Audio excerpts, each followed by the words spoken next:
Ela assinou os papéis do divórcio sem derramar uma única lágrima, em 18 minutos, numa quarta-feira de agosto, enquanto o homem que mudaria tudo estava parado a poucos metros de distância sem que ela soubesse.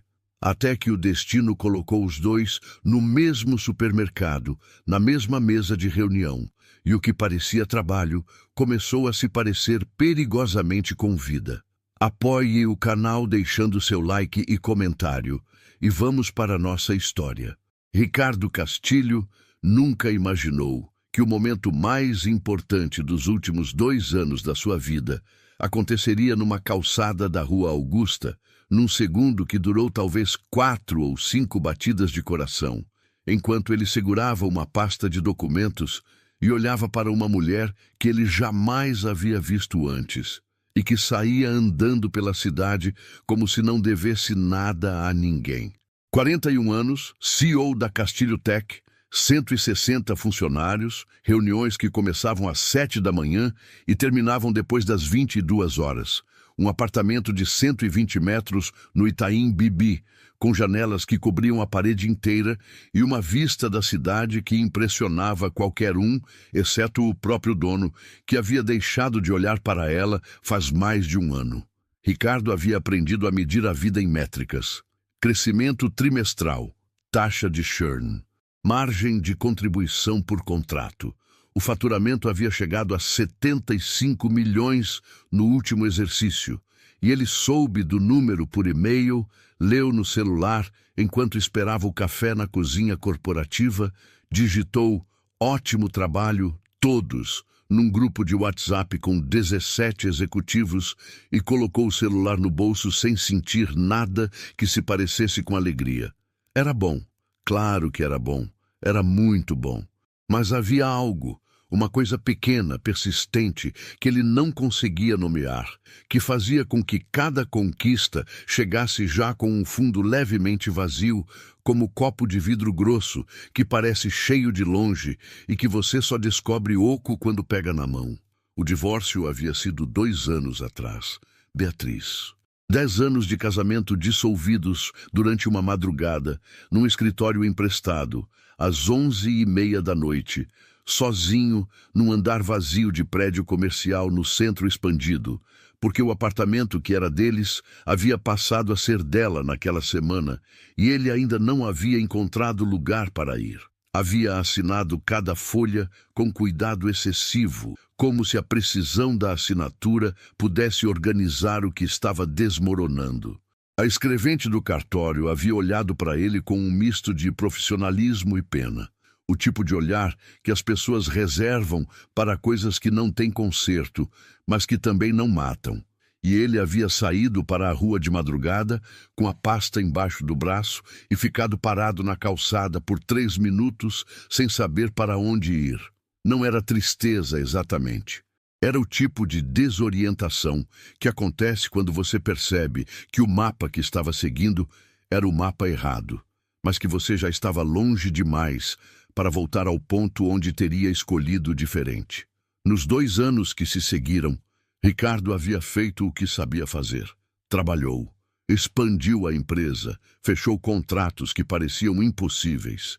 Contratou talentos, demitiu quando precisou, reorganizou departamentos, redefiniu metas, apareceu em 3 matérias de negócios e recusou a 4ª, porque a pauta era sobre equilíbrio entre vida pessoal e profissional, e ele não tinha o que contar sobre isso sem mentir. Dormia em média 5 horas, acordava com o celular cheio de mensagens que começavam a ser urgentes às 6 da manhã. Saía para correr às 5h45, porque era o único momento do dia em que podia garantir que ninguém precisaria de nada dele por exatamente 40 minutos.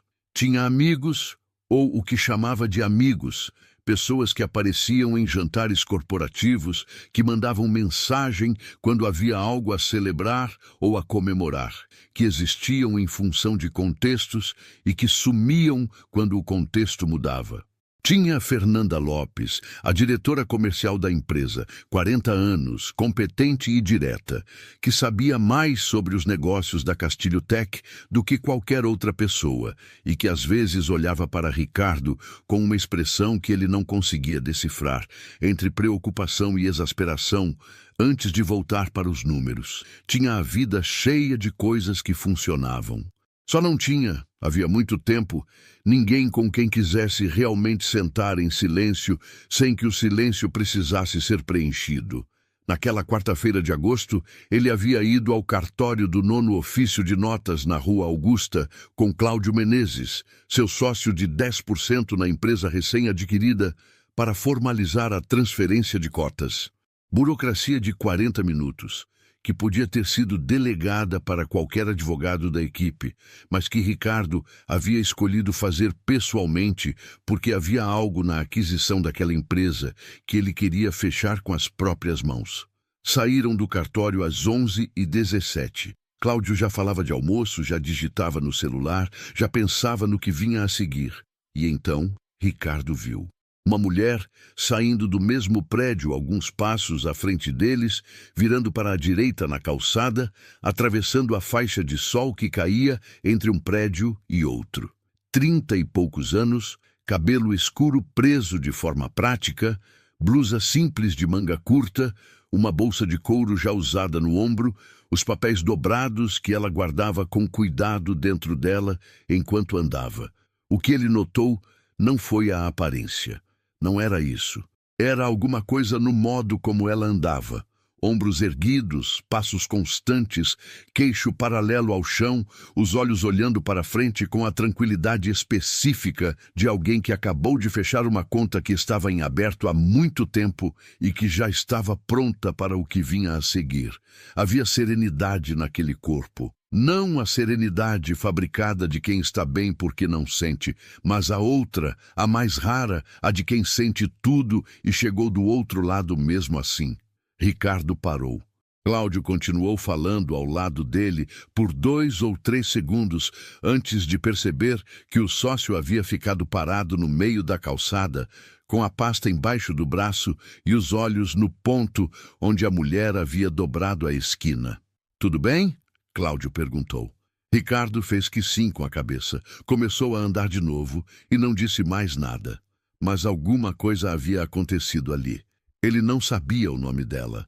Ela nem o havia olhado. E mesmo assim ficou com ele. Não como obsessão, não como encantamento romântico de roteiro, mas como uma pergunta. Como alguém sai de um divórcio assim? Como alguém carrega aquilo e ainda anda desse jeito? Ele havia saído de madrugada, desorientado, sem chão. Ela havia saído às 11 da manhã como quem sai de uma consulta médica que confirmou o que já sabia. Havia força ali que ele não conseguia identificar de onde vinha, porque não era a força de quem não foi atingido. Era a força de quem foi atingido muitas vezes antes e aprendeu a ficar de pé de uma forma diferente da que havia aprendido originalmente. Renata Melo havia chegado ao cartório do 9º ofício de notas às 10h52, 7 minutos antes do horário marcado, porque chegava 7 minutos antes em todos os lugares desde os 16 anos, quando a mãe havia dito a ela que pessoa pontual é pessoa que respeita o tempo dos outros. E esse era um dos poucos ensinamentos que havia atravessado intacto as décadas e as reviravoltas. 34 anos, operadora de caixa do supermercado, Bom Dia da Muca, havia 8 anos. Moradora de um apartamento de 40 metros quadrados no Belém, com o filho Diego, 9 anos, e um aluguel de R$ 790 que nunca havia atrasado uma semana, em 8 anos, nem nas piores semanas, e havia tido semanas muito piores do que deveriam ser. Rodrigo havia mandado o advogado. Ela havia esperado até às 11 em ponto antes de entender que ele não viria pessoalmente. Depois havia olhado para o advogado de terno cinza que representava o homem com quem havia dormido por 9 anos e havia pensado, com uma clareza que a surpreendeu a ela mesma, que era exatamente aquilo. Era exatamente quem Rodrigo havia se revelado sendo, e não havia mais nada que precisasse ser dito sobre isso. Os 9 anos de casamento com Rodrigo Melo haviam começado com o tipo de certeza que os 25 anos produzem em algumas pessoas. A certeza de que quando você sabe, e ela havia sabido ou havia achado que sabia, que aquele homem de sorriso fácil e voz segura era o tipo de homem que ficava. Nos primeiros 4 anos havia sido assim. Depois Diego nasceu e ficou assim, diferente, mas ainda real, ainda presente na maior parte do tempo, ainda com o peso de algo que se construía junto mesmo quando era difícil. Foi no 5º ano que começaram as ausências sem explicação convincente. No 6º, os celulares virados para baixo e as conversas que paravam quando ela entrava no cômodo. No 7º, ela havia descoberto a primeira por acidente, um recibo esquecido no bolso da calça que foi para a máquina, e havia passado 3 dias processando antes de confrontar Rodrigo, que havia negado com tanta firmeza que ela passou algumas semanas achando que havia interpretado errado. Não havia interpretado errado. No 13º mês depois daquele recibo, havia descoberto a segunda e a terceira ao mesmo tempo, numa tarde de domingo, enquanto Diego dormia e ela tinha o celular de Rodrigo na mão para desligar o alarme que estava tocando. Aquela tarde havia sido o fim do casamento, ainda que os papéis só tivessem chegado 14 meses depois. O que as pessoas não entendiam, o que Renata havia parado de tentar explicar, era que ela havia chorado tudo nesses 14 meses. Havia chorado às 3 da manhã no banheiro para não acordar Diego. Havia chorado no carro no estacionamento do supermercado antes de entrar para o turno 5 minutos, não mais. Depois secava o rosto e entrava. Havia chorado para Débora, a vizinha do quinto, numa noite de setembro com 2 copos de vinho barato e a janela da cozinha aberta para o barulho da rua.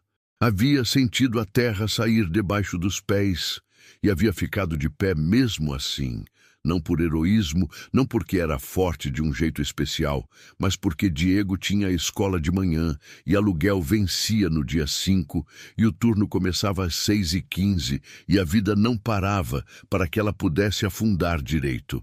Então, quando chegou ao cartório naquela 4ª de agosto com os documentos organizados em ordem, com a caneta própria na bolsa porque desconfiava que as canetas de cartório escorregavam, e assinou cada folha com mão firme, e devolveu a caneta para a escrevente com um sorriso genuíno. Não o sorriso de quem está bem, mas o sorriso de quem está aliviado. E saiu andando pela rua Augusta com os olhos completamente secos. Não era frieza. Era o resultado matemático de 14 meses de dor que havia sido sentida no horário que havia sido possível senti-la. Ela havia pago a conta inteira antes de chegar ali. O cartório foi apenas o recibo. Diego havia sido o centro gravitacional de tudo nesses meses. 9 anos, cabelo bagunçado, tênis que precisava de troca e que havia ganho troca 2 dias antes de precisar muito, gosto por dinossauros e por bolo de cenoura com cobertura de chocolate e por dormir com a luz acesa e por fazer perguntas que Renata às vezes não sabia responder e que ela respondia honestamente quando não sabia, dizendo que não sabia, mas que iam descobrir juntos. Diego havia perguntado uma vez, numa tarde de sábado, se o pai ia voltar para morar com eles. E Renata havia ficado em silêncio por 2 segundos antes de sentar no chão ao lado dele e dizer que não ia, que às vezes as pessoas que se amam muito decidem que é melhor viver em casas diferentes, e que isso não mudava nada no amor que o pai tinha por ele, e que não mudava absolutamente nada no amor que ela tinha por ele. Diego havia ficado quieto por um momento. Depois havia voltado para o dinossauro de plástico verde que estava na mão e perguntado se havia bolo de cenoura. Havia. Renata havia se levantado do chão com o coração apertado e o sorriso já no rosto, e havia ido para a cozinha cortar o bolo. Era isso. Era exatamente isso. Era acordar às 5h30, pegar o ônibus da linha 277P, passar 8 horas registrando produtos e olhando nos olhos de 200 pessoas diferentes por dia, voltar para buscar Diego na casa da dona Sebastiana que ficava com ele depois da escola, fazer jantar, ajudar com tarefa, colocar para dormir, lavar a louça, checar as contas, dormir e começar de novo. Era duro. Era exaustivo de um jeito que não aparecia na face, porque ela havia aprendido a carregar o cansaço num lugar que não era visível. Mas era vida, era real, era dela inteiramente, sem disfarce. No supermercado Bom Dia da Muca, Renata era, como o gerente seu Osmar costumava dizer, a pessoa que sabe de tudo. Não de um jeito arrogante, ela não tinha arrogância, tinha competência, que é diferente e que as pessoas às vezes confundem porque não estão acostumadas a ver competência sem performance. Havia 8 anos operando caixa, ela sabia onde cada coisa estava na loja. Sabia qual produto estava sumindo da prateleira mais rápido do que o esperado. Sabia quando o sistema de PDV ia engasgar antes de engasgar, porque havia um padrão específico de lentidão que antecedia a falha. Sabia qual fornecedor atrasava sempre no mês de dezembro e havia avisado sobre isso em 2 reuniões antes de alguém ouvir. Tratava o repositor Márcio e o gerente seu Osmar com o mesmo respeito que tratava qualquer outro ser humano no mundo, não por estratégia, mas porque achava que era a única forma de ser tratada que fazia sentido. Os colegas gostavam dela. Não da forma superficial em que as pessoas gostam de quem é agradável, mas da forma em que as pessoas confiam em quem é consistente. Se Renata disse que ia fazer, fazia. Se Renata disse que havia um problema, havia um problema.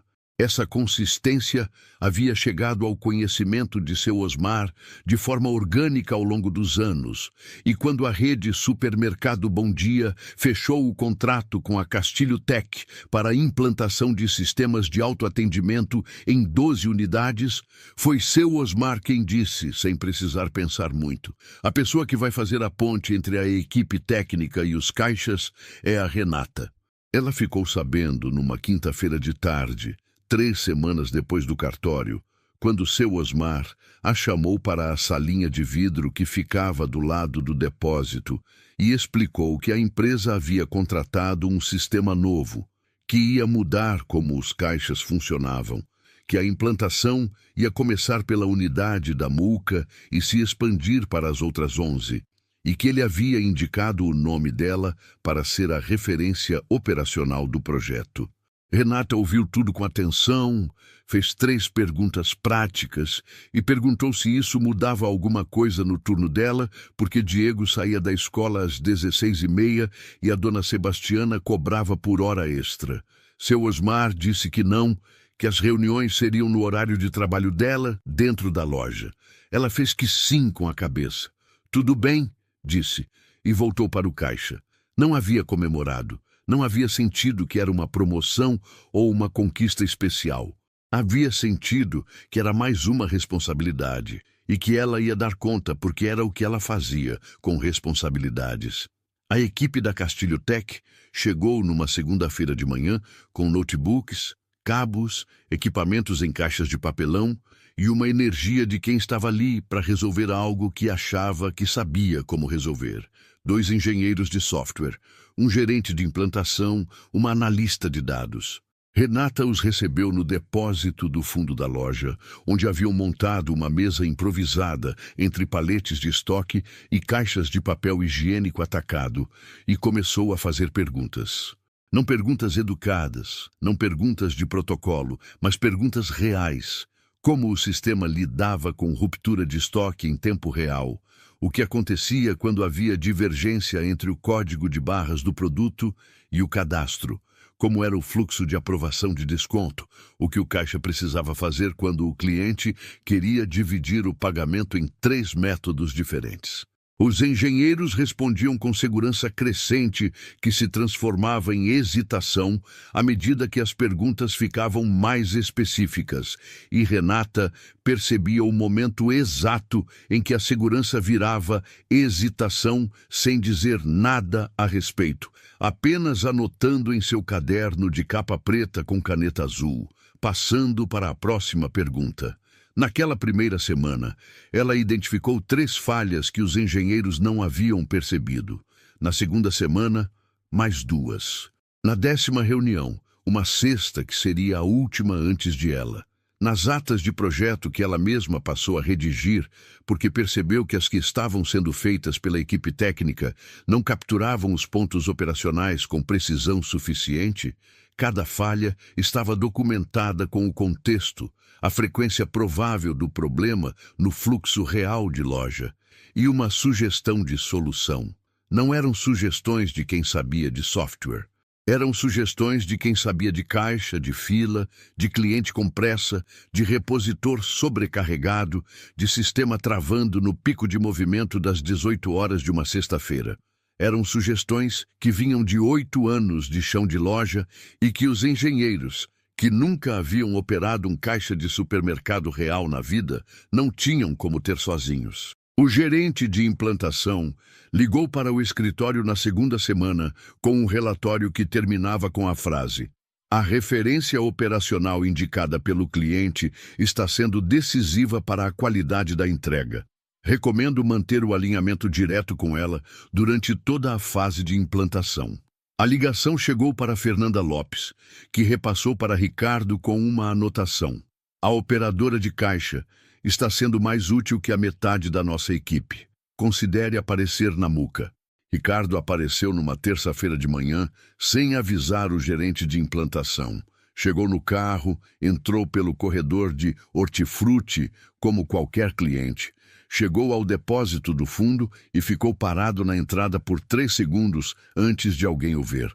Renata estava de costas para ele, de pé em frente ao quadro branco portátil que haviam trazido na segunda semana, desenhando o fluxo de uma tela com marcador vermelho e falando ao mesmo tempo para os 2 engenheiros sentados. "O problema não é o código da exceção.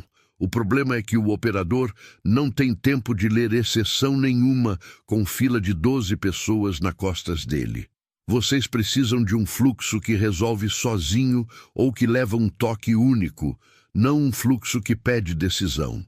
Um dos engenheiros olhou para Ricardo quando ele entrou. Renata terminou a frase antes de virar. Quando virou e viu o homem parado na entrada com o terno escuro e a postura de quem não estava ali por acaso, ela reconheceu o tipo de presença. Não o homem especificamente, apenas o tipo. E perguntou diretamente: "Você é da Castilho?" Ricardo disse que sim. "Então senta", ela disse, apontando para a cadeira vazia ao lado do engenheiro mais jovem. "Preciso te mostrar uma coisa no módulo de aprovação de desconto que está errado desde a versão 1 e que ninguém corrigiu ainda." Renata não havia demorado mais do que 2 minutos para perceber que aquele homem sabia mais do que fingia precisar aprender, e menos do que o cargo que ocupava sugeria que ele deveria saber.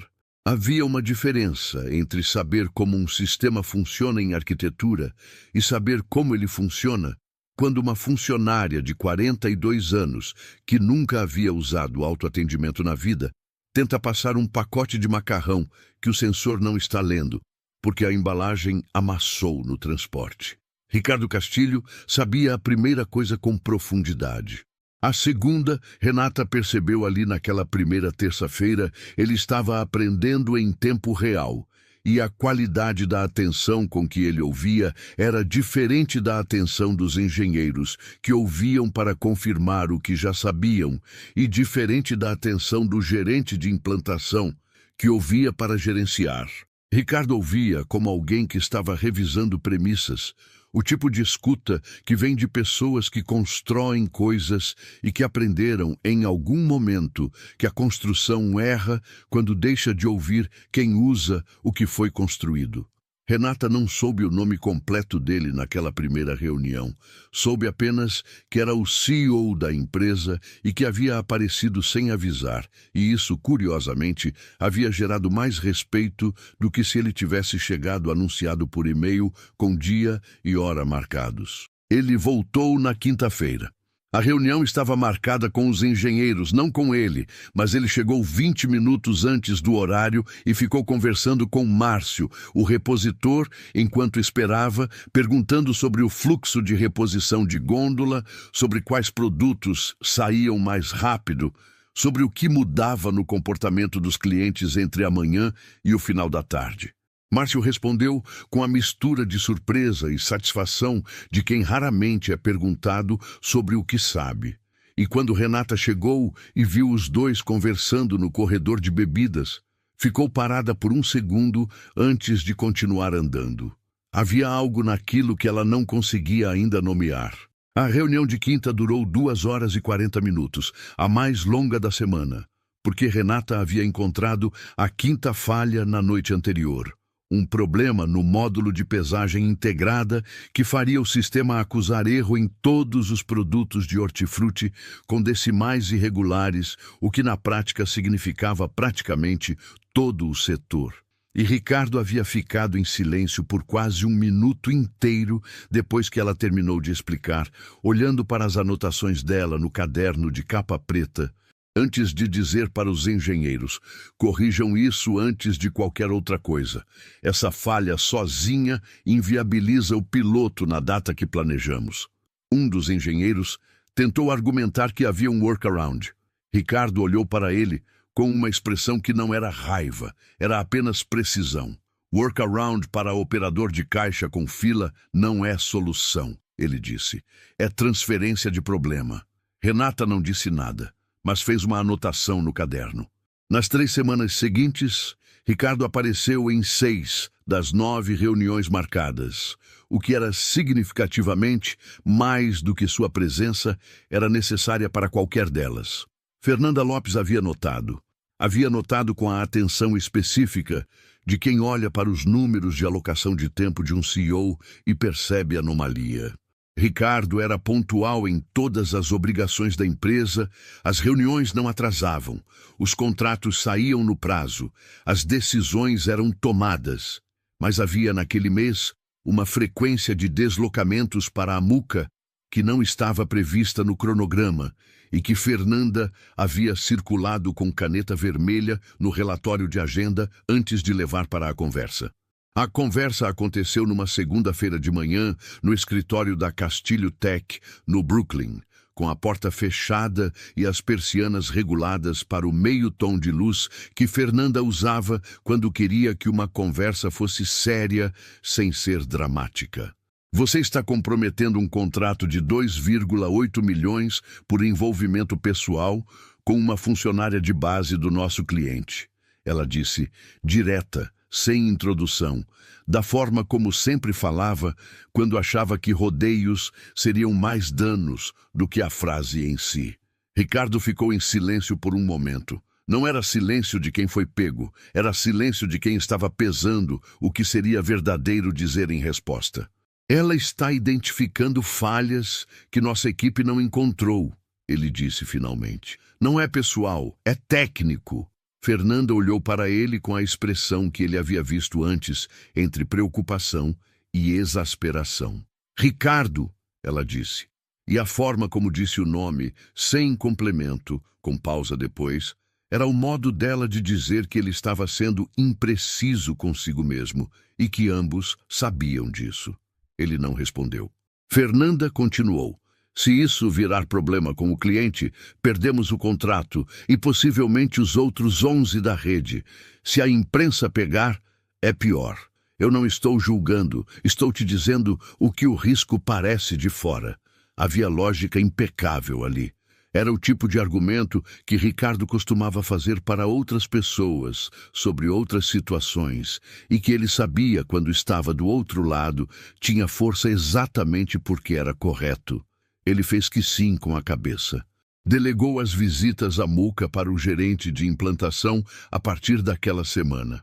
Renata percebeu o afastamento numa quarta-feira de tarde, quando a reunião começou e havia apenas os engenheiros e o gerente de implantação sentados em volta da mesa de paletes, sem o homem de terno, que havia chegado sem avisar 3 semanas antes e que havia voltado 6 vezes sem que ninguém lhe pedisse para voltar. Não havia explicação. Não havia e-mail, não havia recado. Não havia sequer a ausência comentada pela equipe como se fosse algo relevante. Era simplesmente que ele não estava mais aparecendo. Renata ficou olhando para o gerente de implantação por um segundo antes de abrir o caderno de capa preta e começar a reunião. Não disse nada. Não era o tipo de mulher que pergunta sobre o que não foi oferecido. Mas havia alguma coisa, pequena, inconveniente, que ela recusou-se a examinar com atenção por 2 dias, que havia notado a ausência antes mesmo de ter percebido conscientemente o quanto havia notado a presença. Na semana seguinte, a Renata encontrou a 6ª falha. Era estrutural. Não era um bug de módulo específico. Era uma questão de arquitetura, na integração entre o sistema de autoatendimento e o banco de dados de preços da rede, que estava sendo atualizado em tempo real pela central e que gerava, em condições de alta simultaneidade de transações, um conflito de versão que fazia o sistema exibir preços desatualizados por períodos que podiam durar entre 40 segundos e 3 minutos. Em condições normais de loja, 40 segundos era tempo suficiente para 2 ou 3 clientes passarem pelo autoatendimento pagando o preço errado sem perceber, o que gerava perda para o cliente ou para a rede dependendo da direção do erro, e que em auditoria da vigilância sanitária ou do PROCON poderia ser classificado como fraude independentemente de intenção. Renata escreveu 3 laudas no caderno de capa preta, descrevendo o problema com precisão, com o cenário de replicação, com as consequências prováveis, com uma sugestão de arquitetura que ela havia pesquisado às 11 da noite na mesa da cozinha do apartamento de 40 metros depois que Diego havia dormido, porque havia uma janela de navegador com documentação técnica de sistemas de varejo que ela havia encontrado num fórum e que explicava como outras redes haviam resolvido o mesmo problema. Levou as 3 laudas para a reunião de quinta. O gerente de implantação leu, ficou em silêncio e disse que ia precisar escalar para o time de arquitetura no escritório. Escalar levou 4 dias. A resposta do time de arquitetura foi que o problema era real, mas que a correção estava fora do escopo do contrato original e que precisaria de negociação adicional. O gerente repassou para seu Osmar. Seu Osmar ligou para o contato comercial da Castilho Tech. O contato comercial redirecionou para Fernanda Lopes. Fernanda abriu uma thread de e-mail. A thread de e-mail estava no 12º e-mail sem decisão quando o sistema travou. Foi numa sexta-feira, às 18h23, no pico de movimento da tarde, quando havia 6 caixas convencionais, operando com fila de 8 a 12 pessoas cada, e os 2 módulos de autoatendimento que estavam em fase piloto na unidade da Muca foram implantados naquele mês. Ambos pararam ao mesmo tempo. Não era o bug de preço. Era uma falha diferente no módulo de comunicação com a impressora fiscal, que havia sido atualizado remotamente pelo time de desenvolvimento às 18 horas para uma correção de outro problema, e que havia sobrescrito uma configuração de compatibilidade com um modelo de impressora específico que a rede Bom Dia usava naquela unidade. Os 2 módulos simplesmente pararam de funcionar. As filas dos autoatendimentos se juntaram às filas dos caixas convencionais. O barulho da loja subiu. Clientes perguntavam para repositores que não sabiam responder. Seu Osmar estava no telefone, com a central ao mesmo tempo em que tentava reorganizar o fluxo. O gerente de implantação da Castilho Tech havia saído mais cedo naquela sexta por motivo pessoal e não estava respondendo no celular. O engenheiro mais jovem tentou reverter a atualização remotamente e piorou. porque sem entender o ambiente específico de configuração da impressora da rede, a reversão parcial gerou um conflito de driver que tirou também o sistema de emissão de cupom fiscal dos caixas convencionais por 4 minutos. 4 minutos em que nenhuma venda podia ser finalizada em nenhum caixa da loja.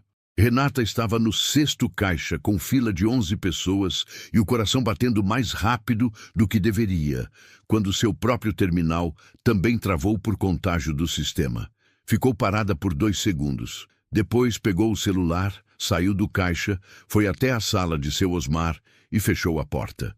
A estimativa de perda que ela havia calculado na cabeça, considerando o volume médio de vendas das 18 às 21 horas de uma sexta-feira na Muca, multiplicado pelo número de caixas afetados, mais o impacto de clientes que sairiam sem comprar por causa da fila, estava na casa de R$130 mil se o problema não fosse resolvido em menos de 2 horas. Não era perda insuportável para uma rede de 12 unidades, mas era um número que apareceria no relatório semanal e que precisaria de justificativa, e que seu Osmar teria que apresentar para a diretoria regional com alguma explicação que não fosse simplesmente o sistema novo que contratamos por 2,8 milhões, travou numa sexta à noite. Renata abriu o contrato no celular. Ela havia fotografado as páginas relevantes no dia em que o contrato havia chegado, porque era o tipo de coisa que ela fazia, e localizou o número direto que estava na cláusula de suporte crítico. Era o número de Ricardo Castilho. Ela discou. 3 toques. Castilho. Ele atendeu, a voz no tom de quem estava no meio de outra coisa. É Renata Melo do Bom Dia Muca, ela disse com a mesma objetividade com que fazia tudo. Preciso que venha você. Não o seu técnico, você. Silêncio de 2 segundos. O que aconteceu? Ele perguntou. E o tom havia mudado já, não mais no meio de outra coisa, inteiramente presente. Ela explicou em 90 segundos. Falha no módulo de comunicação com impressora fiscal após atualização remota, contágio para caixas convencionais, estimativa de perda em andamento, engenheiro sem conseguir reverter, gerente de implantação sem responder. 35 minutos, Ricardo disse. Não mexe mais nada no sistema até eu chegar. Ela disse que estava bem. Desligou. Voltou para o salão e começou a organizar o fluxo manual. Avisou os repositores, reorganizou as filas, pediu para a Caixa Janete abrir o caixa de cortesia com operação manual. Foi de fila em fila, dizendo com voz calma que em instantes o sistema seria restabelecido e que a loja pedia desculpas pelo inconveniente. Fez isso sem que ninguém mandasse, sem que fosse exatamente sua atribuição fazer, porque havia algo a ser feito e ela estava ali. Ricardo chegou em 33 minutos. Entrou pela porta lateral de entrega, de camiseta e calça jeans, sem o terno, o que fez com que seu Osmar o olhasse por um segundo, sem reconhecer antes de Ricardo se apresentar. Renata já estava no depósito do fundo quando ele chegou, com o notebook aberto em cima da mesa de paletes e os logs do sistema na tela.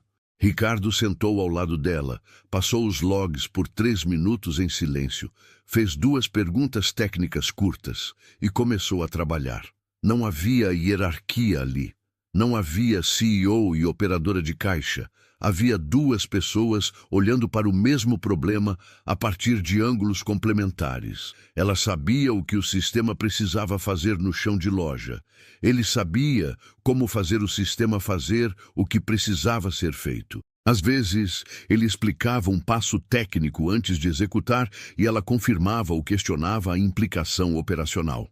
Às vezes, ela descrevia um comportamento que havia observado no sistema nas semanas anteriores, e ele conectava com a arquitetura antes de tomar a decisão seguinte. 2 horas e 40 minutos depois do primeiro toque, os módulos de autoatendimento estavam operando. Os caixas convencionais já haviam voltado 70 minutos antes. A loja havia fechado às 22 horas, horário normal. Às 22h15, o supermercado fechado, as luzes internas no modo de limpeza, Aquela luz mais fria e direta que tornava tudo levemente mais duro do que parecia, enquanto havia movimento e clientes. Renata e Ricardo estavam do lado de fora, na calçada da rua Conselheiro Cotegipe, porque ela havia saído para respirar depois de 4 horas, operando em modo de gestão de crise, e ele havia saído atrás dela, sem pensar especificamente, apenas porque era para onde a conversa ia continuar. A rua estava com um barulho de fim de sexta à noite, carros passando, uma barraquinha de cachorro-quente a 20 metros, com um homem de boné que conhecia Renata pelo nome, porque ela parava ali toda sexta em que saía mais tarde. O homem de boné, Tião, perguntou o pedido dela sem precisar que ela pedisse. 2 com tudo, guaraná gelado, e olhou para Ricardo com a pergunta nos olhos. Mesma coisa, Ricardo disse. Era a primeira decisão não técnica que havia tomado naquela noite, que havia envolvido algo parecido com alívio. Comeram de pé na calçada, apoiados num muro baixo, com o cachorro quente embrulhado em papel alumínio que aquecia as mãos. A mostarda tinha ficado com excesso de um lado. O guaraná estava gelado de verdade, o tipo de gelado que dói levemente nos dentes. A rua cheirava ao óleo da barraquinha e ao escapamento que havia sido o cheiro de fundo de cada noite, que Renata havia saído mais tarde do trabalho nos últimos 8 anos. Um cheiro que ela nem registrava mais conscientemente, mas que havia se tornado parte do que cheiro de fim de turno significava para ela. Ricardo mordeu o cachorro quente e ficou em silêncio por um momento, olhando para o movimento da rua. Você calculou 130 mil antes de me ligar, ele disse. Não era pergunta. 127,6, ela disse, mas arredondei para cima, porque estimativa de perda você sempre arredonda para cima. Ricardo olhou para ela com uma expressão que ela não conseguiu classificar imediatamente. Não era a admiração do tipo que tem condescendência embutida. Era o reconhecimento específico de alguém que encontra, em lugar inesperado, alguém que pensa da forma que ele respeita. Como você aprendeu a fazer isso? Ele perguntou. Ela encolheu um ombro. 8 anos olhando para os mesmos números todo dia. Você aprende os padrões. Pela primeira vez em meses, Ricardo riu de verdade. Não o riso polido de reunião, não o riso de cortesia de jantar de negócios, o riso que sai quando algo é genuinamente inesperado e bom ao mesmo tempo. Ficaram ali por 50 minutos, o que era mais do que qualquer um havia planejado. Falaram do sistema, do projeto, de como as outras 11 unidades seriam diferentes desta, porque cada loja tinha suas peculiaridades de fluxo, de cliente, de equipe. Ricardo disse que havia subestimado a variância entre unidades quando havia vendido o contrato, que o pitch havia sido feito com premissas de padronização, que a realidade estava mostrando serem mais otimistas do que verdadeiras. Era uma admissão que ele não havia feito em nenhuma reunião interna. Renata não reagiu com surpresa. Reagiu com a naturalidade de quem já havia chegado à mesma conclusão sozinha semanas antes. Eu sei, ela disse. Falei isso para o seu gerente de implantação na 2ª semana. Ele anotou e não voltou no assunto. Ricardo ficou quieto. Depois, devia ter voltado. Ela disse que sim. Havia honestidade naquela conversa que era diferente da honestidade de negociação. Era a honestidade de 2 pessoas que haviam trabalhado lado a lado num problema real por horas e que estavam, pela primeira vez, sem nenhuma barreira de protocolo ou hierarquia entre elas, apenas a calçada e o guaraná e o barulho da rua. Quando Renata guardou o papel do cachorro-quente na lata de lixo que havia 2 metros da barraquinha, porque era o que se fazia com lixo, jogava-se no lixo, não no chão. Ela havia ensinado isso ao Diego quando ele tinha 4 anos e havia ensinado pelo exemplo. Ricardo ficou olhando para esse gesto por meio segundo antes de guardar o próprio papel também. Havia algo naquele detalhe pequeno que ficou com ele depois, não a ação em si, mas o que a ação revelava sobre como aquela mulher existia no espaço do mundo. com a mesma consistência de quem não precisa de plateia para ser quem é. Preciso te perguntar uma coisa, ele disse antes que ela pegasse a bolsa para ir embora. Renata esperou. No cartório, 3 semanas antes de você aparecer aqui no projeto. Eu te vi saindo. Ela franziu levemente a testa, processando. Eu estava saindo do mesmo cartório com um sócio naquele dia. Ele continuou.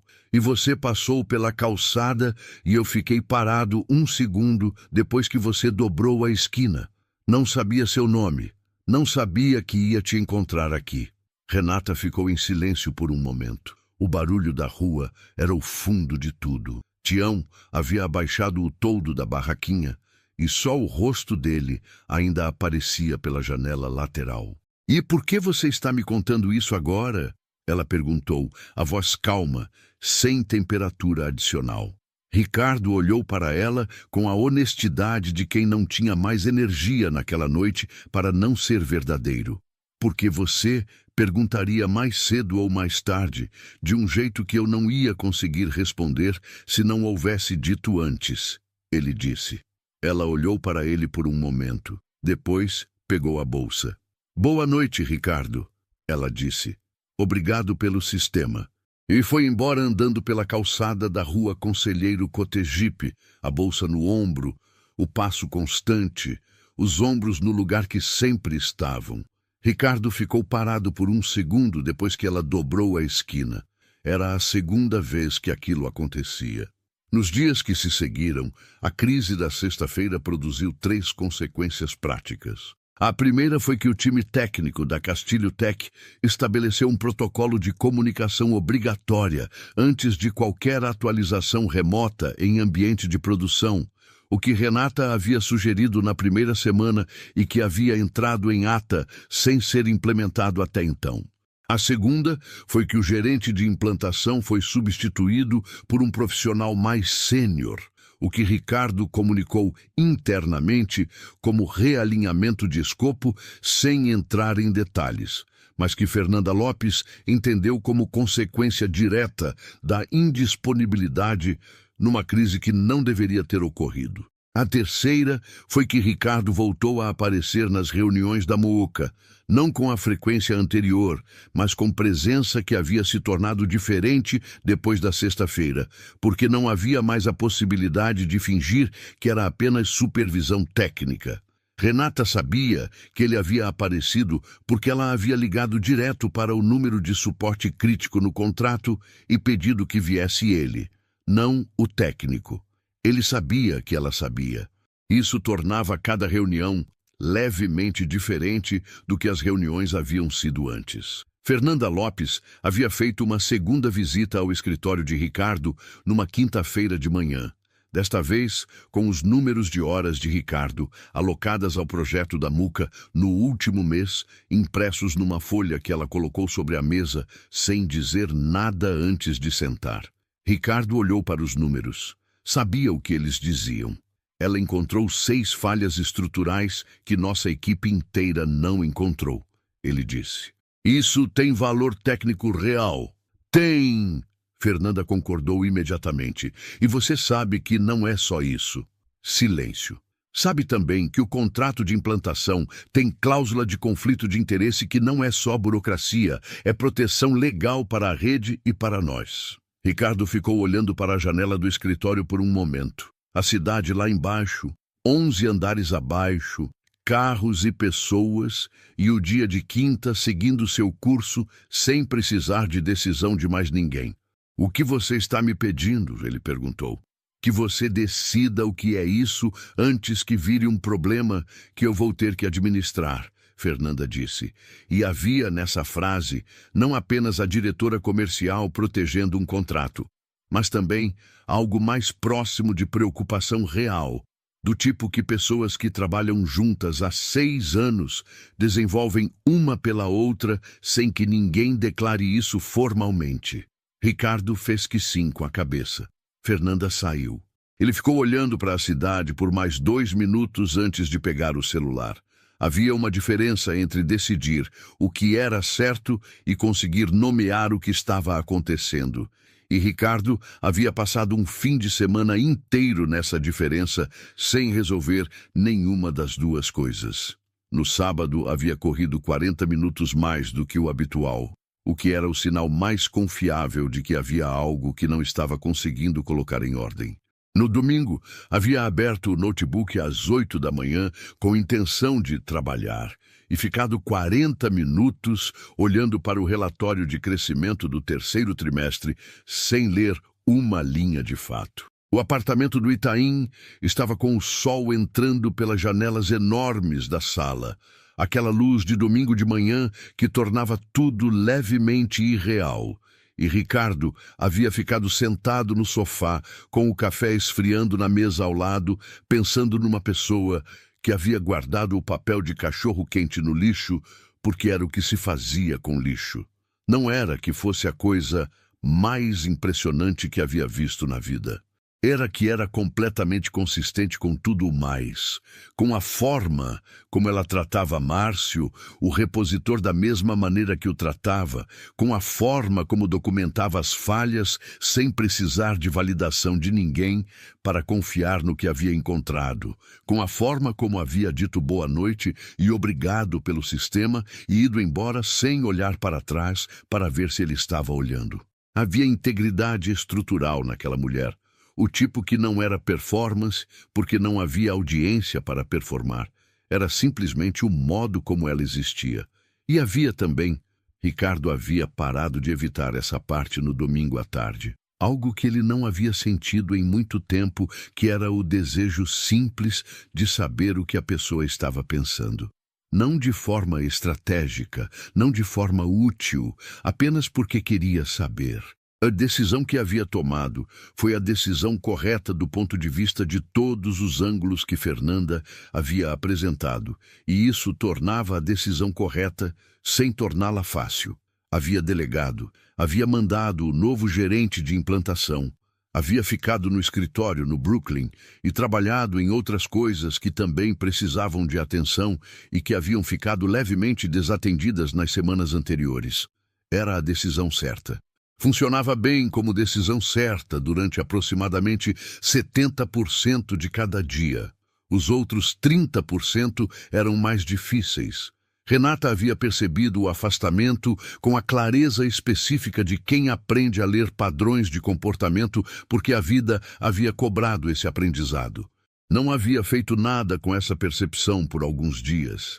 Havia deixado no lugar onde se deixam as coisas que não têm ação imediata disponível, e havia continuado as reuniões com o novo gerente de implantação, que era competente e profissional e completamente sem a qualidade de atenção que tornava as reuniões anteriores diferentes. Havia também, ela havia admitido para si mesma numa noite, enquanto lavava a louça com Diego já dormido, e a televisão da sala em volume baixo, apenas para fazer companhia ao silêncio, uma coisa pequena que havia guardado da noite na calçada, que não era técnica e que ela não havia sabido onde colocar. A forma como ele havia dito que havia ficado parado depois que ela dobrou a esquina. Não havia romantismo calculado naquilo. Havia apenas honestidade. E honestidade era a coisa que Renata havia aprendido nos últimos anos a reconhecer e a valorizar com uma precisão que beirava o físico.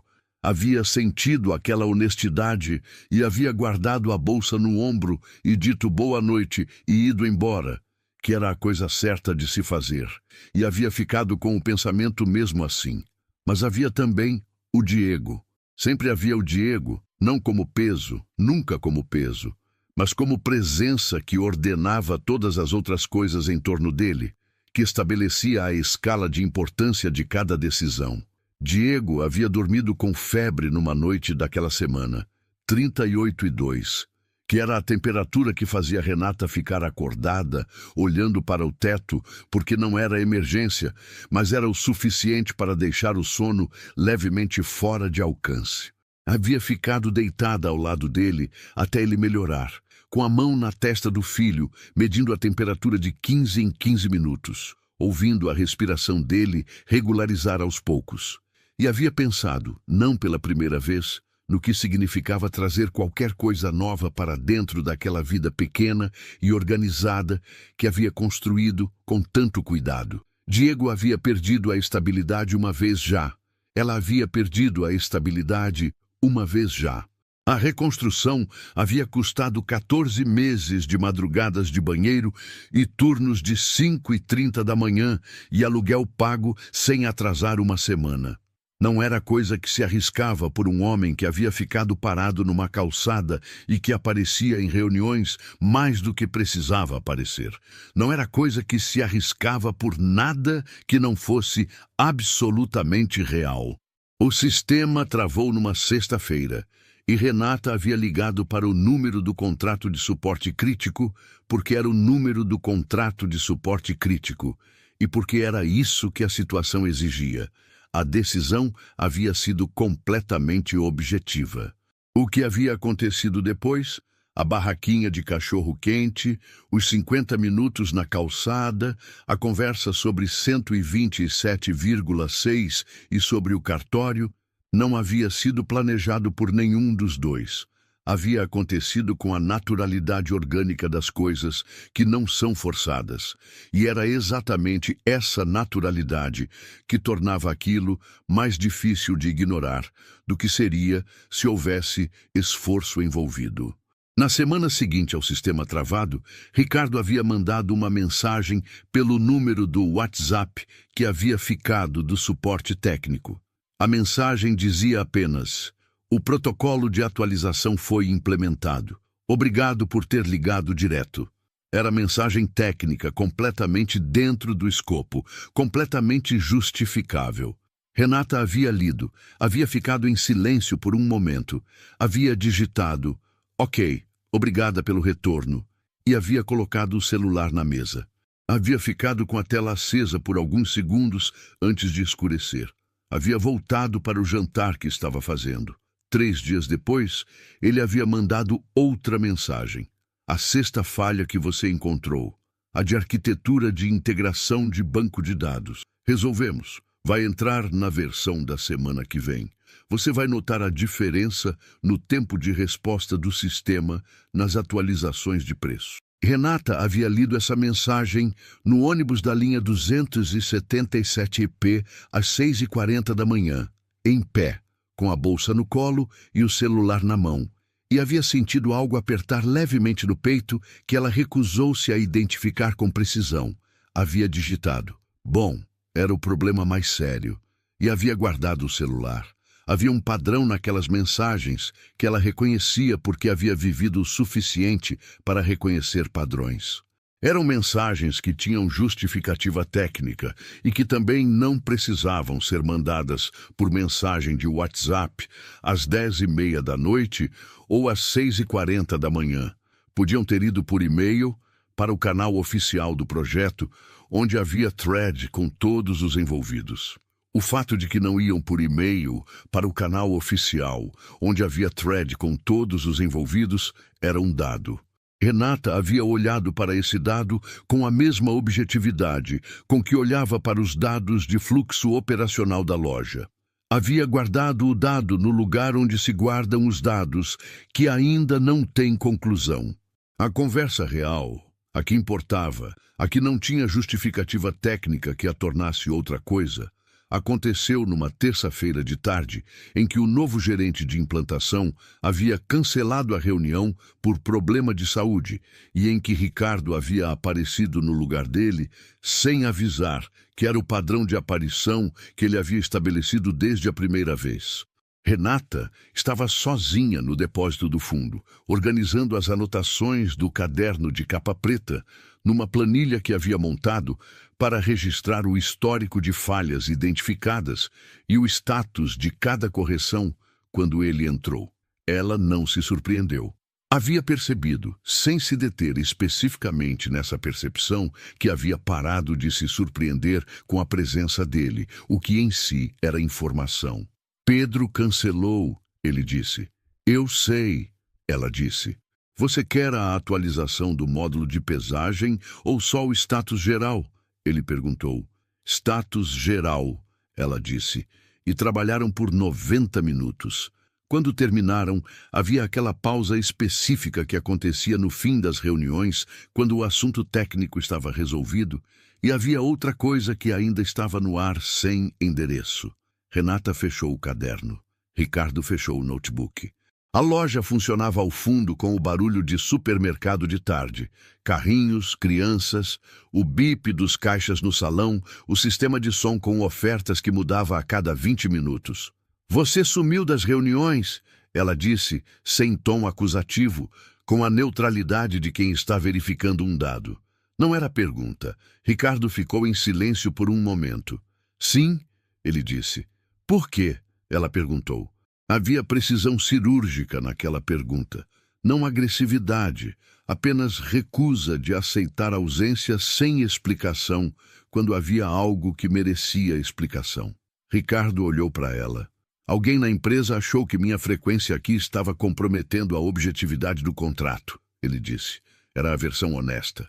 Renata ficou em silêncio por alguns segundos. "E estava?" ela perguntou.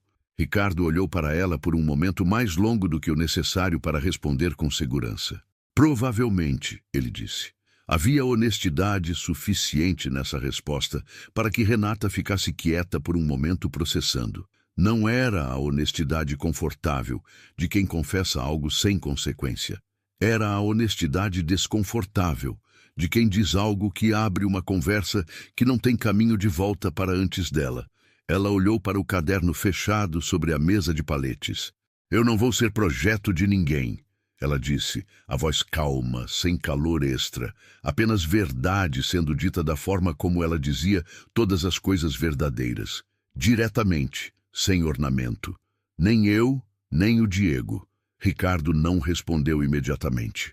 Havia aprendido, nas semanas de reunião com ela, que o silêncio depois de uma frase dela geralmente era onde a frase terminava de aterrissar, e que preencher esse silêncio com a primeira coisa que chegava seria pior do que nada. Ficou em silêncio por alguns segundos. Depois disse: "Você foi a única pessoa nos últimos 2 anos que me enxergou como um técnico que precisava aprender, não como um CEO que sabia tudo. Toda vez que cheguei aqui, você me tratou como se o cargo fosse irrelevante para a qualidade do que eu pensava." Uma pausa. "Não vim te salvar. Fui eu que precisei de você." Renata ouviu aquilo com atenção.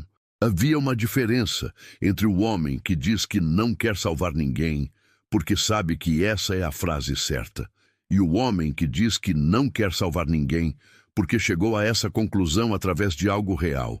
E ela tinha sensibilidade suficiente para distinguir os dois. O que havia naquela frase era a segunda coisa.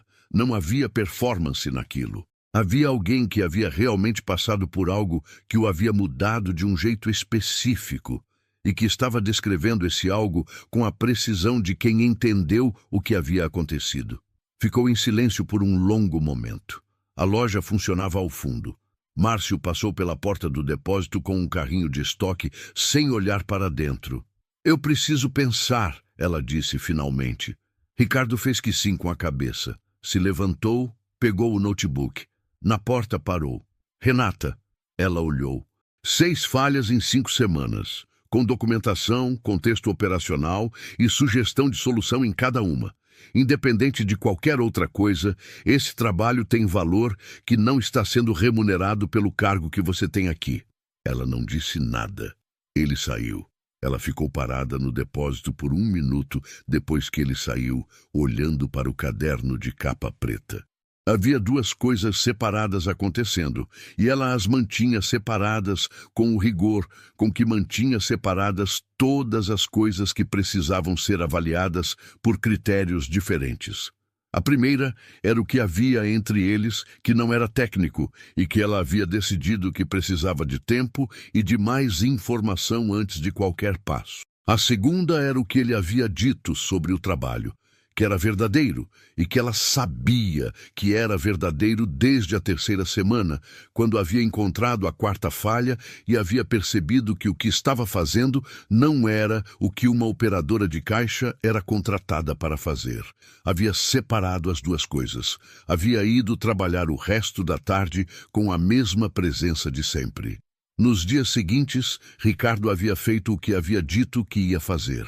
Na quinta-feira da semana seguinte, havia chegado com uma proposta formal em papel timbrado da Castilho Tech, consultora de usabilidade operacional, contrato de 12 meses, remuneração de R$ 5.600 mensais, carga horária de 20 horas semanais, a ser cumprida de forma flexível, respeitando o turno principal.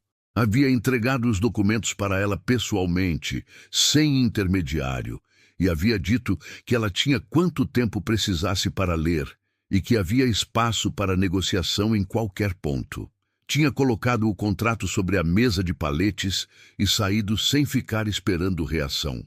Renata havia lido o contrato naquela noite na mesa da cozinha do apartamento de 40 metros, com Diego dormindo no quarto, o caderno de anotações ao lado e uma caneta vermelha para marcar o que precisava de atenção. Havia lido cada cláusula. Havia levado 2 horas. Havia marcado 3 pontos que precisavam de ajuste. A cláusula de exclusividade era ampla demais e precisava ser delimitada ao setor de varejo alimentar. O prazo de aviso prévio para rescisão era de 15 dias e ela havia negociado para 30 porque precisava de segurança maior. E havia pedido uma adição explícita, garantindo que as horas semanais não seriam redistribuídas sem acordo prévio por escrito, porque tinha Diego saindo da escola às 16h30 e a dona Sebastiana cobrava por hora extra. Havia mandado as 3 páginas com anotações de volta por mensagem no dia seguinte. Ricardo havia respondido em 3 horas. Os 3 pontos estão ajustados. Versão revisada amanhã. A versão revisada havia chegado no dia seguinte, com os 3 pontos incorporados exatamente como ela havia pedido, sem negociação de retaguarda, sem tentativa de recuperar o que havia cedido. Ela havia lido a versão revisada com a mesma atenção da primeira. Estava correta. Havia assinado. Não era que o contrato resolvesse a outra coisa. As 2 coisas continuavam separadas, e ela as mantinha assim com o cuidado de quem sabe que misturar critérios diferentes produz decisões que servem a nenhum deles bem. O contrato era sobre trabalho, sobre mérito documentado em atas de projeto, sobre remuneração justa por competência demonstrada. Ela havia assinado porque era justo, porque havia ganho aquilo com o próprio trabalho, e porque seria desonesto recusar por razões que não tinham a ver com o contrato em si. A outra coisa era mais lenta, mais cuidadosa, mais cheia de questões que precisavam de tempo real para serem respondidas, não de declarações. O tempo real havia começado a responder às questões com a consistência que ela havia identificado como o único critério que aceitava. Ricardo havia aparecido num domingo no Parque do Ibirapuera, sem anunciar que era uma coisa importante. Havia mandado mensagem na véspera, perguntando se ela e Diego tinham planos e se quereria encontrá-los lá, de forma simples, sem construção emocional excessiva, como se fosse a coisa natural que era. Diego havia concordado com entusiasmo antes que ela pudesse formular uma resposta cuidadosa, porque Diego tinha 9 anos e entusiasmo era sua resposta padrão para qualquer coisa que envolvesse parque. Haviam passado 2h30 no Ibirapuera num domingo de setembro, com o sol daquele tipo específico de setembro paulistano que ainda não decidiu se é primavera de verdade. E Ricardo havia empurrado o balanço de Diego por 20 minutos sem que Diego pedisse mais de uma vez. E havia respondido às perguntas sobre dinossauros com a seriedade que as perguntas sobre dinossauros mereciam. Não com a seriedade fabricada de adulto tentando impressionar criança, mas com a seriedade genuína de quem pesquisou a resposta porque não sabia e achou que valia saber. Diego havia perguntado se o Tiranossauro Rex era mesmo o dinossauro mais forte ou se era só o mais famoso. Ricardo havia dito honestamente que achava que era mais famoso do que necessariamente mais forte, que havia outros candidatos sérios e que ia pesquisar melhor antes de dar uma resposta definitiva. Diego havia aprovado isso com a sisudez de quem aprecia precisão intelectual. Naquele domingo, sentados num banco de pedra com vista para o lago, enquanto Diego corria com duas crianças que havia encontrado nos últimos 5 minutos, com a fluidez social específica de crianças de 9 anos, Ricardo havia perguntado sobre os pais de Renata. Ela havia contado: mãe em Guarulhos, pai que havia saído quando ela tinha 12 e que ela não via havia 6 anos por escolha mútua, que havia deixado de ser complicada quando parou de ser recente.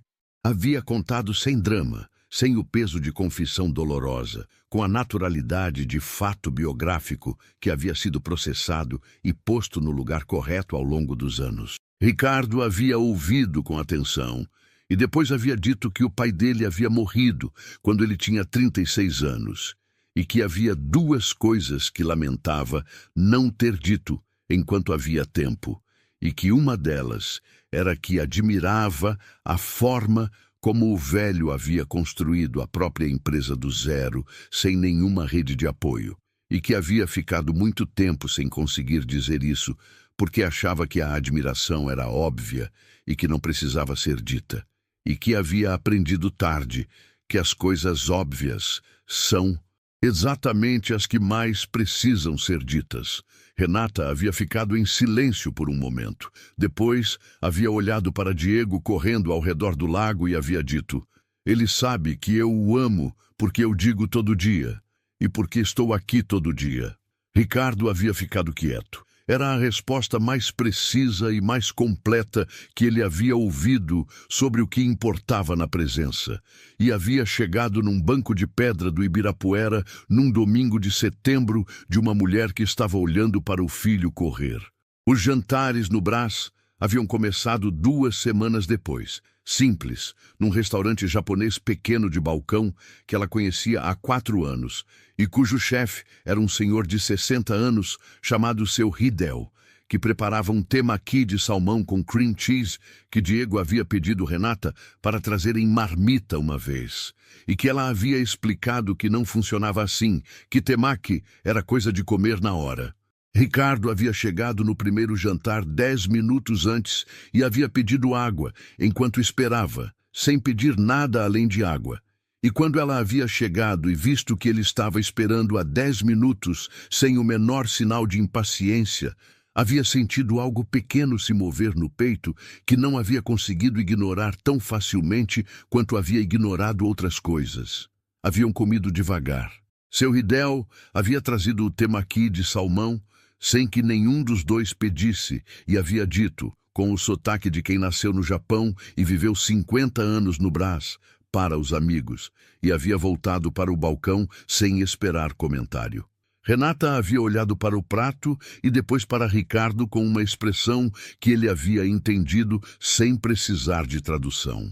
Havia algo acontecendo ali que ambos podiam ver, e que nenhum dos dois estava pressionando para ser outra coisa além do que estava sendo, semana a semana, jantar a jantar, parque a parque, mensagem a mensagem tarde da noite, depois que as crianças dormiam. No caso dela, depois que Diego dormia, no caso dele, depois que o notebook finalmente fechava, o que havia começado a acontecer mais cedo do que acontecia antes, não porque o trabalho havia diminuído, mas porque ele havia descoberto que havia algo para fazer depois do trabalho que importava de uma forma diferente.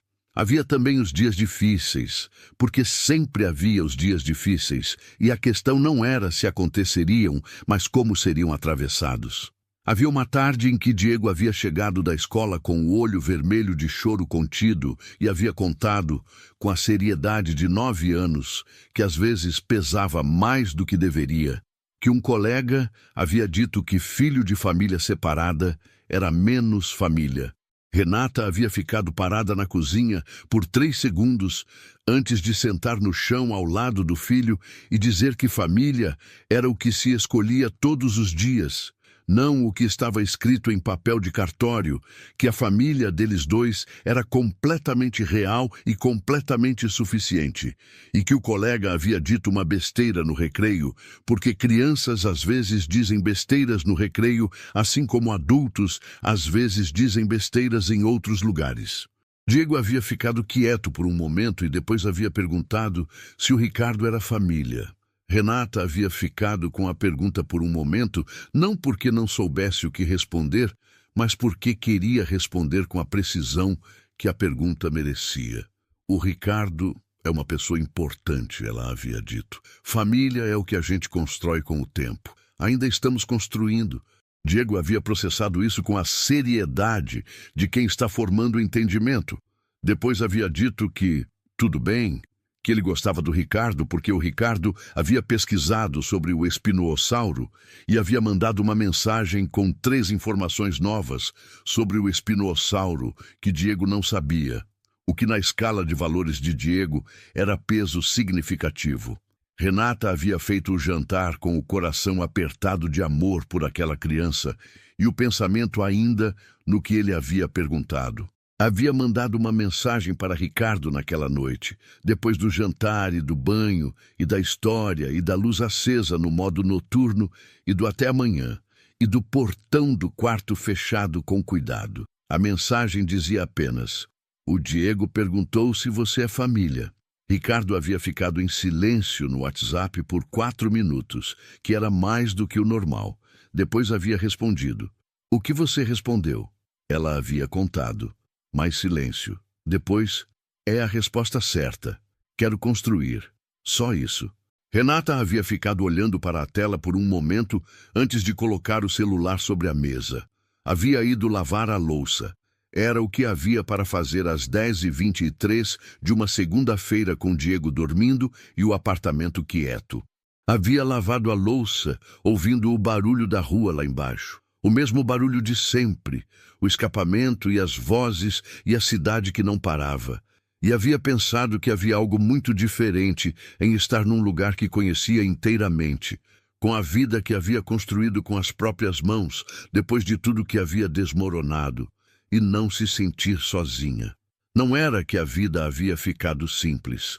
Havia complicações práticas que continuavam sendo complicações práticas. O apartamento de 40 metros que não crescia, o aluguel que havia subido para 840 no reajuste de outubro, o turno que começava às 6h15 independente de qualquer outra coisa, Diego, que entrava em fase de berrante recusa de brócolis que Renata havia precisado negociar com a paciência de diplomata experiente.